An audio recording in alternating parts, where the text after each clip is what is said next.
ओम नमः शिवाय गुरवे सच्चिदानन्दमूर्तये निष्प्रपंचाय शान्ताय निरालंबाय तेजसे। हरिओम प्रभु जी, आज के इस अध्यात्म परिषद में आप सबका स्वागत है। आज कई दिनों के बाद अपरोक्षानुभूति का थोड़ा अध्ययन करेंगे। पहले उसका मंगलाचरण का श्लोक और फिर 10, 11, 12, 13 इतने श्लोक का पाठ करेंगे, फिर इसको समझने का प्रयत्न करेंगे। तो पहला मंगलाचरण का श्लोक है। ओम श्री हरिं परमानंदम उपद्रेष्टारमीश्वरम्। ओम श्री हरिं परमानंदम उपदेष्टारमीश्वरं व्यापकं सर्वलोकानां कारणं तं नमाम्यहम्। अब 10वें श्लोक से पाठ करेंगे। उक्त साधन युक्तेन विचारः पुरुषेण हि कर्तव्यो ज्ञान सिद्ध्यर्थम् आत्मनः शुभमिच्छता नोत्पद्यते विना ज्ञानं विचारेणान्यसाधनैः यथा पदार्थभानं हि प्रकाशेन विना क्वचित्। कोऽहं कथमिदं जातं को वै कर्तास्य विद्यते उपादानं किमस्तिह विचारः सोऽयमीदृशः। नाहं भूतगणो देहः नाहं चाक्षगणस्तथा एतद्विलक्षणः कश्चिद् विचारः सोऽयमीदृशः। देखो क्या कहा है। उक्त साधन युक्तेन विचारः पुरुषेण ही। ऊपर जो कहे गए हैं साधन, उससे युक्त होकर पुरुष को ज्ञान सिद्ध्यर्थम, ज्ञान की सिद्धि के लिए आत्मनः शुभमिच्छतम, आत्मविचार कर्तव्य। अपना शुभ इच्छने वाले पुरुष को आत्मनः शुभमिच्छता पुरुषेण ही कर्तव्यो, अपना शुभ इच्छने वाले पुरुष को करना चाहिए। क्या करना चाहिए? उक्त साधन युक्तेन विचारः, ऊपर कहे गए साधनों से संयुक्त होकर फिर विचार करना चाहिए। 4 साधन की चर्चा हम पहले बहुत बार कर चुके हैं। विवेक, वैराग्य, शम दमादि, षटक संपत्ति, मतलब शम दम उपरति तितिक्षा श्रद्धा और समाधान, और अंत में चौथा साधन मुमुक्षा, मुमुक्षुत्व, मोक्ष की इच्छा। सब प्रकार से मुक्त होने की इच्छा जब जागृत होती है तब ये 4 साधन संपादन हुए माने जाएंगे। तो इन चारों साधनों का संपादन माने क्या, इसकी बहुत लंबी चर्चा कई दिनों तक हमारी चली थी, उसमें वापस हम नहीं जाएंगे। कहने का मतलब ये है कि विवेक, वैराग्य आदि साधन चतुष्टय संपत्ति से संपन्न जो साधक हो गया है, अब उसको ज्ञान प्राप्ति का अधिकार है, और उसके लिए उसे क्या करना चाहिए? विचारः कर्तव्य। अपना शुभ अगर वह चाहता है, मतलब कि वह मुक्त होना चाहता है, मोक्ष चाहता है, सर्वतंत्र स्वतंत्र होना चाहता है, अखंड एक रस आनंद में अवस्थित होना चाहता है, सभी समस्याओं से छुटकारा चाहता है, तो उसे विचारः कर्तव्य, विचार करने चाहिए। क्यों विचार करने चाहिए? तो 11वें श्लोक में कहा, नोत्पद्यते विना ज्ञानम विचारेण अन्य साधनैः। विचार के सिवाय किसी अन्य साधन से ज्ञान की उत्पत्ति, ज्ञान का प्राकट्य नहीं होगा। उदाहरण देते हैं, यथा पदार्थ भानम ही प्रकाशेन विना क्वचित्। जैसे प्रकाश के बिना कमरे में ही पड़े हुए पदार्थों का, या हमारे सामने ही रहे हुए पदार्थों का अगर प्रकाश नहीं है तो हमें भान नहीं होता।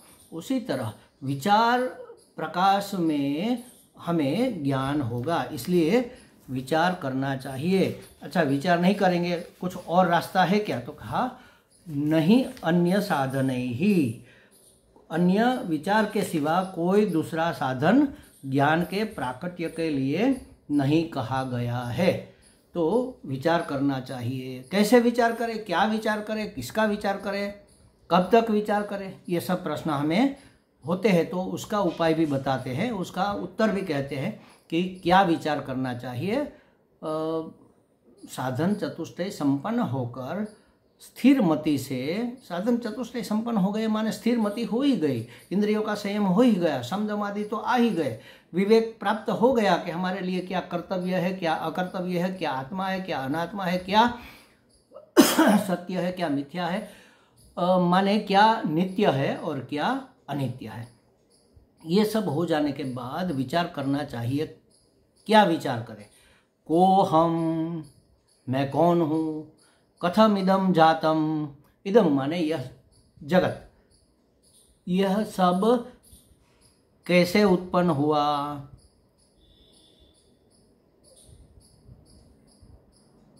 को वै कर्तास्य विद्यते, इसका कर्ता कौन है, उपादानम किमस्ति, किस मटेरियल से, किस वस्तु से, किस गारे से इसको बनाया गया है। ऐसे विचार को ही विचार कहते हैं। विचार स्वयं ईदृशः, इस तरह का विचार ब्रह्म विचार कहा जाता है, ब्रह्म ज्ञान की प्राप्ति का साधन माना जाता है। ये भी हम, इसकी भी हम चर्चा कर चुके हैं।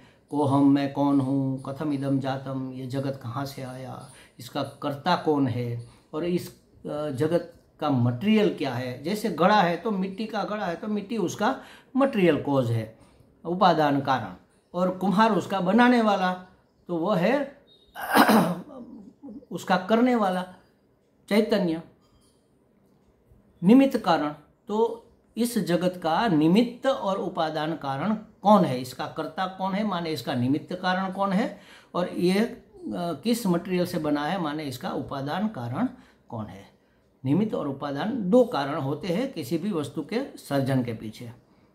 तो कैसे यह जगत उत्पन्न हुआ और उस जगत में अवस्थित मैं कौन हूँ, ये सब हमें विचार करना चाहिए। तो आगे विचार करते हैं कैसे विचार करना चाहिए। तो यहाँ से शुरुआत करें, अपने आप से, जहाँ खड़े हैं वहाँ से शुरू करें।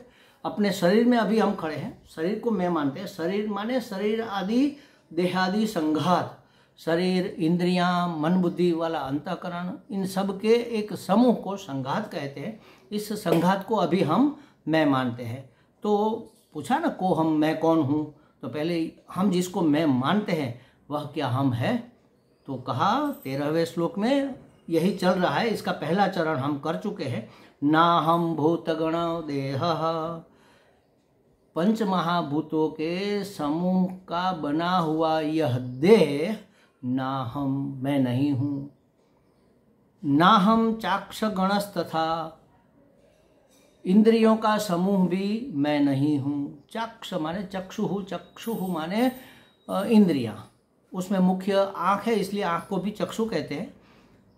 चक्षु का वास्तविक अर्थ है इंद्रियां, उसमें ज्ञानेंद्रियां और कर्मेंद्रियां, इसका समूह भी मैं नहीं हूँ। एतद विलक्षणा कश्चित, इन दोनों से मतलब स्थूल शरीर और इंद्रियों के समूह से विलक्षण, कुछ अलग ही मैं कुछ हूँ। वह मैं कौन हूँ।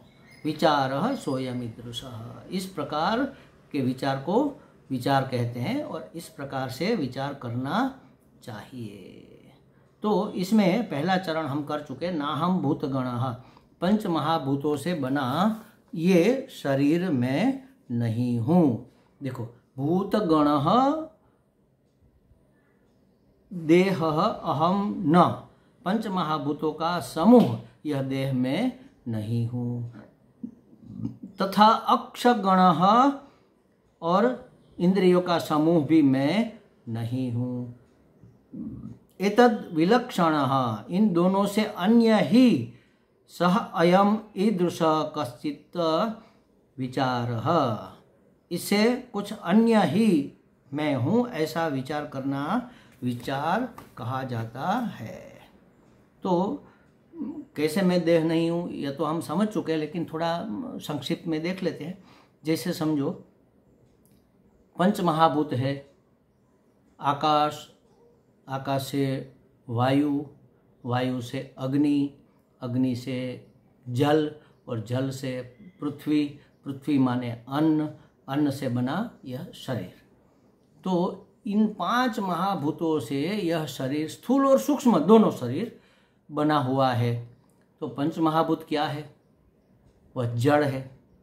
मैं जड़ हूँ क्या? नहीं, मैं तो चेतन हूँ। तो जड़ है माने अनात्मा है और मैं आत्मा हूँ। देखो, अनात्मा है ऐसा कहकर हम आगे बढ़ जाते हैं। अनात्मा है का मतलब यही है कि मैं यह नहीं हूँ। यह शरीर जड़ है और मैं चेतन हूँ, तो जड़ में नहीं हो सकता, मतलब ये शरीर में नहीं हूँ। इसको धारण करना चाहिए। सिर्फ सुन समझ लेने से कुछ नहीं होगा, इसको मान भी लेना पड़ेगा। तो पंच महाभूत जड़ है, परिवर्तनशील है, विकारी है, आने जाने वाले अनित्य है, और मैं बिल्कुल इससे विपरीत। ये जड़ है, मैं चेतन हूँ। ये आने जाने वाले हैं, मैं सदा रहता हूँ, सत्य स्वरूप हूँ। शास्त्र कहता है मैं सत्य स्वरूप हूँ। कैसे हूँ आगे जानेंगे। सत्य स्वरूप हूँ। ये परिवर्तनशील है, मैं अपरिवर्तनशील हूँ। शरीर बदलता रहता है ना, मैं थोड़ा ही बदलता हूँ। देखो, पंच महाभूत परिवर्तनशील है, उससे बना हुआ यह शरीर भी परिवर्तनशील है। बचपन का शरीर कुछ अलग था, फिर धीरे धीरे धीरे हम आगे बढ़ते गए, जवान हो गए, तो जवानी का शरीर कुछ अलग था। फिर हम बढ़ते गए, पुख्त हो गए, तो पुख्त अवस्था का शरीर, पुख्त माने क्या कहेंगे उसको, वानप्रस्थ अवस्था में जब हम पहुंचते हैं, परिपक्व शरीर हमारा कुछ अलग था। फिर हम वृद्ध हुए तो ये वृद्ध शरीर भी अलग है। तो बचपन, जवानी, प्रौढ़ अवस्था, पुख्त माने प्रौढ़ अवस्था और वृद्धावस्था, 4 विभाग अगर हम अपनी जीवन का करें तो बचपन गया, बचपन का शरीर भी गया, तो मैं गया क्या? नहीं, मैं तो वही का वही हूँ और पूरा का पूरा 1/4 गया, लेकिन मैं थोड़ा भी कम नहीं हुआ। देखो, तो शरीर परिवर्तनशील है। फिर जवानी आई, जवानी भी गई, जवानी का शरीर भी गया, लेकिन मैं आधा नहीं हो गया, अधूरा नहीं हो गया, मैं तो पूरा का पूरा हूँ, वही का वही हूँ। तो कहने का मतलब यही है कि शरीर और ये पंच महाभूतों का बना शरीर परिवर्तनशील है, हर क्षण मिटता जाता है, लेकिन मैं अपरिवर्तनशील हूँ। तो अनात्मा कहने मात्र से हमें याद आ जाना चाहिए कि मैं नहीं हूँ ये। अगर शरीर अनात्मा है, मतलब जड़ है, परिवर्तनशील है, परिच्छिन्न है, तो ये मैं नहीं हो सकता। इस तरह से हमने कई तर्क से इसका विचार किया था। लेकिन हमें यह शरीर मैं क्यों लगता है, यह भी सोच लेना चाहिए। जैसे जपा कुसुम, जासूद का फूल, लाल कलर का फूल होता है, उसको अगर स्फटिक के लिंग, शिवलिंग के पास रखा जाए, शिव जी के चरणों में अर्पण करते हैं हम, तो जपा कुसुम का ढेर सारे जपा कुसुम लाकर हमने शिवलिंग के पास रख दिया, तो अब शिवलिंग कैसा दिखेगा? वैसे वे तो है निरंग, बिल्कुल साफ सुथरा, सफ़ेद भी नहीं कह सकते, रंग ही नहीं है उसमें कोई, निरंग है। लेकिन जपा कुसुम के संग से वह उस कलर का हमें दिखेगा। जपा कुसुम के लाल रंग के कारण शिवलिंग भी हमें लाल रंग का दिखेगा, लाल रंग का उसमें अध्यारोप हो जाएगा। तो यह है संसर्ग का अध्यास तो हो गया, लेकिन संसर्ग के कारण, तो संसर्गाध्यास के कारण शिवलिंग हमें जैसे रक्त वर्ण लगता है, निरंग शिवलिंग, निरंग स्फटिक का शिवलिंग हमें रक्त वर्ण का लगता है, उसी तरह चैतन्य के संसर्ग के कारण यह शरीर हमें मैं लगता है। मैं के संसर्ग से, आत्मा के संसर्ग के कारण यह शरीर मुझे मैं लगता है, चेतन लगता है। वास्तव में शरीर चेतन नहीं है, शरीर में चेतन है, या तो कह लो कि चेतन में शरीर है। तो यह शरीर में नहीं हो सकता। यह हमने बहुत गहराई से देखा था। शरीर को मैं मानना, ये भोले बाबा की एक छंदावली में एक पंक्ति भी है, इस देह को मैं मानना सबसे बड़ा यह पाप है, सब पाप इसके पुत्र है, यह सब पापों का बाप है। देखो, देहाध्यास, देहात्म बुद्धि, देह ही आत्मा है ऐसी बुद्धि, यही सभी पापों का मूल है, सभी बंधन का कारण है। अपने आप को, अपने स्वरूप को न पहचानना ही सबसे बड़ी समस्या है। तो ये हम देख चुके थे। अच्छा, देह मैं नहीं हूँ लेकिन देह मेरा तो है, तो कहते हैं कि यह मैं भी नहीं है और मेरा भी नहीं है। किसी चीज़ को हम मेरा कैसे कह सकते हैं? कब कहते हैं? जब हमने उसको अपने श्रम से बनाया हो। क्या देह को हमने बनाया? नहीं। यह अपनी वस्तु है क्या? किसी की दी हुई यह संपत्ति है, अपने श्रम से हमने नहीं बनाया है और अपनी किसी वस्तु से भी नहीं बनाया है। पंच महाभूत अपने नहीं है जिससे यह बना है, जिस पदार्थ से बना है, तो फिर यह अपना नहीं हो सकता। इसको बनाने में हमारी कोई मेहनत नहीं है, इसलिए भी यह हमारा नहीं हो सकता। इसके लिए हमने धन खर्च नहीं किया, हमने नहीं बनाया लेकिन हमने पैसे देकर बनवाया, तो भी वह हमारा हो सकता है। लेकिन क्या हमने धन देकर शरीर को बनवाया? नहीं। या तो धन देकर हमने इसको खरीदा? नहीं। जैसे यह वस्त्र हमने खरीदा समझो, तो यह अब हमारा है, हमने धन दिया, तो यह हमने खरीदा भी नहीं। और जैसे एक राजा दूसरे राज्य पर आक्रमण करता है और उसका कुछ प्रदेश जीत लेता है, तो वह उसका हो जाता है। तो यह शरीर हमने जीता है क्या? नहीं। अच्छा, किसी ने हमको दान में दिया है क्या? नहीं। अच्छा, हमने जैसे किसी को बच्चा नहीं होता तो वह बच्चा दत्तक लेता है, तो क्या शरीर हमने दत्तक लिया है? नहीं। अच्छा, तो फिर क्या यह हमारे बपौती है, पितरों की संपत्ति है? पितरों की संपत्ति भी हमारी मानी जाती है? नहीं। क्या हमें यह वारसे में मिला है, वारी से हम इसके? तो कहते हैं कि नहीं। तो फिर देह मेरी कैसे हुई?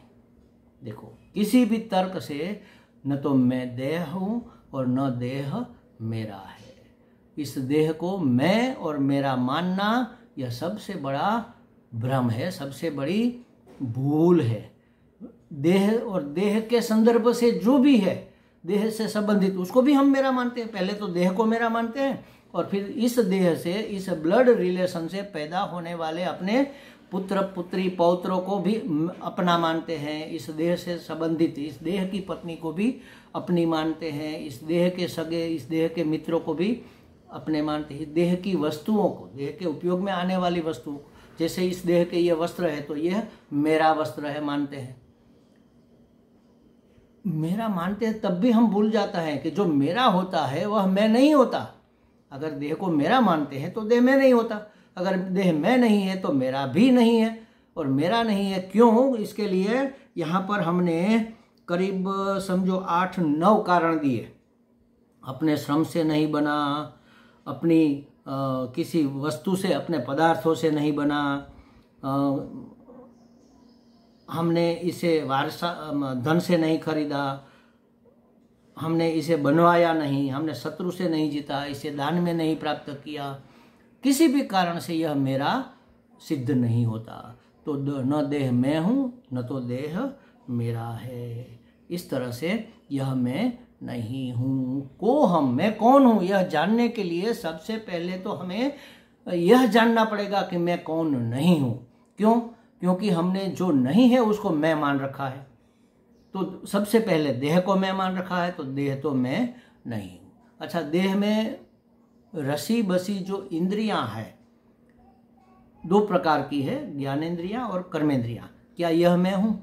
ये जो दिख रहा है ना, ये कान दिख रहा है, ये नाक दिख रहा है, ये इंद्रियां नहीं है, ये इंद्रियों के गोलक है, इंद्रियों का ठिकाना है। चैतन्य को जैसे व्यवहार करना है, बैंक में जाते हैं ना रुपया लेने देने के लिए, तो काउंटर लगे होते हैं, वहाँ पर कैश काउंटर से हमें पैसे मिलते हैं। तो ये जो कैश काउंटर की जो विंडो है ना, वहाँ से पैसे आते हैं जाते हैं। तो उसी तरह इस आँख रूपी विंडो से, बारी से दृश्य दिखते हैं, और नाक रूपी विंडो से सुगंध आती है, कान रूपी विंडो से शब्द सुनाई देते हैं, त्वक ये स्पर्शेंद्रियाँ त्वक रूपी विंडो से स्पर्श का पता चलता है, और जिह्वा रसनेन्द्रिया जिह्वा रूपी विंडो से, उस बारी से, उस खिड़की से हमें स्वाद प्राप्त होता है। इंद्रियां तो इसके अंदर बसी हुई है, ये तो गोलक है। तो कर्मेंद्रियां जैसे पाँव है, तो ये कर्मेंद्रिय पाँव के आधार से, पाँव को द्वार बनाकर हम चलते हैं, पाँव के द्वारा, द्वारा माने द्वार बनाकर, हाथ को द्वार बनाकर हम छूते हैं, लेते हैं, देते हैं। उसी तरह सभी कर्मेंद्रियां और सभी ज्ञानेंद्रियां भी मैं नहीं हूँ, यह हमें सोचना। अक्षः, अक्ष माने इंद्रियां, ये इंद्रियां मैं नहीं हूँ। अच्छा, एक इंद्रिय में नहीं हूँ, लेकिन इंद्रियों का समूह तो मैं हूँ नहीं, यह समूह भी मैं नहीं हूँ। अगर मैं स्वयं को इंद्रियों मानता हूँ तो क्या होगा, इंद्रियों के दोष मेरे हो जाएंगे। जैसे हमने शरीर में समझा था कि शरीर अगर मैं हूँ तो शरीर के दोष और गुण मेरे दोष और गुण हो जाएंगे। जैसे समझो शरीर जन्मा है तो हम मानते हैं मैं जन्मा हूँ, शरीर मरेगा तो मानते हैं मैं मरूंगा, शरीर अशक्त है तो मैं अशक्त हूँ, शरीर बीमार है तो मैं बीमार हूँ, तो उसके सभी दोष मेरी समस्या बन जाएंगे। उसी तरह इंद्रियों को अगर मैं मानते हैं तो इंद्रियों के गुण दोष का आरोप हम अपने ऊपर कर भी लेंगे। अब मुझे दिखना बंद, मुझे साफ नहीं दिखता, मुझे नहीं दिखता या मेरी आंखों को नहीं दिखता, मेरी चक्षुर इंद्रिया इतनी कमजोर हो गई है कि दृश्य को ठीक से देख नहीं पाते। अब हम सुन नहीं पाते महाराज, हमारे कान गए, कान तो यहीं पर है, लेकिन कान के अंदर रही हुई कर्णेंद्रियां क्षीण हो गई। तो सुनते कान है, आरोप हम अपने पर कर लेते हैं। हमने अपने, मैंने सुना, मैंने कहा, कान ने सुना। तो अगर सुनना बंद हो गया तो मैं बहरा हो गया, दिखना बंद हो गया तो मैं अंधा हो गया। तो इंद्रियों के जो दोष है, अब हमारी कमर इतनी दुखती है, हमारे पाँव इतने थके हैं, हम 2 कदम भी नहीं चल सकते। अरे चलते तो पाँव है ना, लेकिन इसका आरोप हमने अपने आप कर, इसके दुख को हमने अपना दुख, इसकी कमजोरी को हमने अपनी कमजोरी बना लिया। इसलिए इंद्रियों को मैं मानने में क्या समस्या है, क्योंकि उसके गुण दोष हमारी समस्या बन सकते हैं। इंद्रिय समूह भी मैं नहीं हूँ, और एक एक अलग अलग इंद्रियां भी मैं नहीं हूँ। ऐसे अपने देह और इंद्रियों से विलक्षण मैं को ढूंढने से क्या लाभ होगा, कि मैं मेरा मानने से देहेंद्रिय संघात का जो उसकी जो मर्यादा है, उसके गुण दोष है, वह मेरे हो जाएंगे, और किसी भी मर्यादा को कोई पसंद नहीं करता, किसी भी दुख को कोई चाहता नहीं। इंद्रियों के दोष, शरीर के दोष हमें दुखद लगते हैं, और इसके कारण हम सुखी दुखी, मन को मैं मान लिया, देख लो ये मन भी इंद्रियां हैं, मन को अंतःकरण माने मन को मैं मान लिया। सुख दुख मन के धर्म है, तो मन में सुख होता है, मन में दुख होता है, तो हम मानते हैं कि मैं सुखी हूँ, मैं दुखी हूँ। अगर इसी सुख दुख के चक्कर से मुक्त होना है तो हमें जानना होगा कि यह इंद्रियां भी मैं नहीं हूँ, क्योंकि यह आने जाने वाली है। दांत पहले नहीं थे, बचपन में जब जन्मे थे, फिर आए, फिर बुढ़ापे में चले जाएंगे। कान लेकर आए थे, लेकिन क्या सुन रहे उसका अर्थ समझ में नहीं आ रहा था। शिक्षा के कारण हम थोड़े विद्वान बने, हमारी बुद्धि थोड़ी प्रबुद्ध हुई, मतलब थोड़ी जानकार हुई, तो हमें पता चला शब्द का अर्थ, हम पद का अर्थ हम जानने लग गए, सुनने लगे तो जानने भी लगे। लेकिन सुनना ही बंद हो गया, धीरे धीरे कर्णेंद्रिया चली गई। तो जो आने जाने वाली चीज़ है वह हम नहीं हो सकते। ये शरीर के संदर्भ में भी हमने समझा था। इसी तरह इंद्रियां भी मैं नहीं हूँ, जिसे मैं और मेरी मानकर या मैं और मेरा मानकर रखते हैं, हम उसको छोड़ना नहीं चाहते, और ये बंधन करता होता है। आसक्ति ही सबसे बड़ा बंधन है। इसलिए गीता जी में भगवान ने कहा कि वैराग्य रूपी असंग शस्त्रेण दृढ़ेण छित्वा, असंगता रूपी शस्त्र से दृढ़ता पूर्वक इस संसार वृक्ष को काट दो। तो यह असंगता कब आएगी? जब यह मैं नहीं हूँ और यह मेरे भी नहीं है, यह समझ में आएगा, तब इससे हम असंग हो जाएंगे। जो जिसके साथ हमारा संग होता है ना, उसका ही हमें सुख दुख होता है। जैसे समझो कि किसी ने समाचार दिए कि भाई बॉम्बे से आने वाला प्लेन क्रैश हो गया और उसमें जितने मुसाफिर थे सब मारे गए। तो हमें पता है कि उसमें हमारा बेटा आने वाला था, बात तो हो गई थी कि इसी प्लेन से आ रहा है। तो हम दुखी हो गए, अरे रे रे हमारे बेटे का क्या हुआ। जल्दी जल्दी हम फ़ोन पर फ़ोन लगाने लगे, सर्च करने लगे कि क्या हुआ, कौन कौन पैसेंजर थे। तो दुखी हो गए। लेकिन फिर पता चला कि उसमें वह नहीं आ पाया, वह रुक गया, दूसरे दिन आएगा, तो हमारा दुख अपने आप चला जाएगा। कितनी मौतें होती है इस संसार में डेली, युद्ध में भी, वैसे बीमारी से भी हम दुखी नहीं होते। लेकिन जिसमें मेरापन होता है, अपनापन होता है, उसका सुख दुख भी मेरा हो जाता है, तो हम दुखी हो। तो इस सुख दुख के सिलसिले से मुक्त होने के लिए हर प्रकार की मुक्ति का नाम ही मोक्ष है।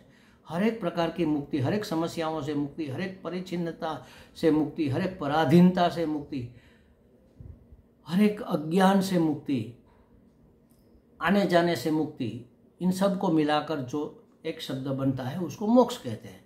तो जब एक के बाद एक हम इसका नकार करते जाएंगे, नेति नेति नेति, यह शरीर में नहीं हूँ, यह मन बुद्धि में, मनोबुद्धि अहंकार चित्तानि नाहम्, ये मैं नहीं हूँ। तो फिर बाद में पता चलेगा चिदानंद रूपः शिवोहम शिवोहम, ये सब मैं नहीं हूँ। तो मैं कौन हूँ?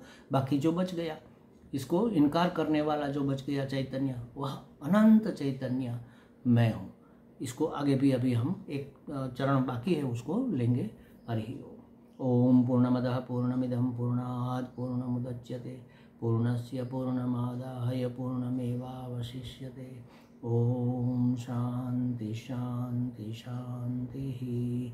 हरि ओम। श्री गुरुभ्यो नमः। हरि ओम।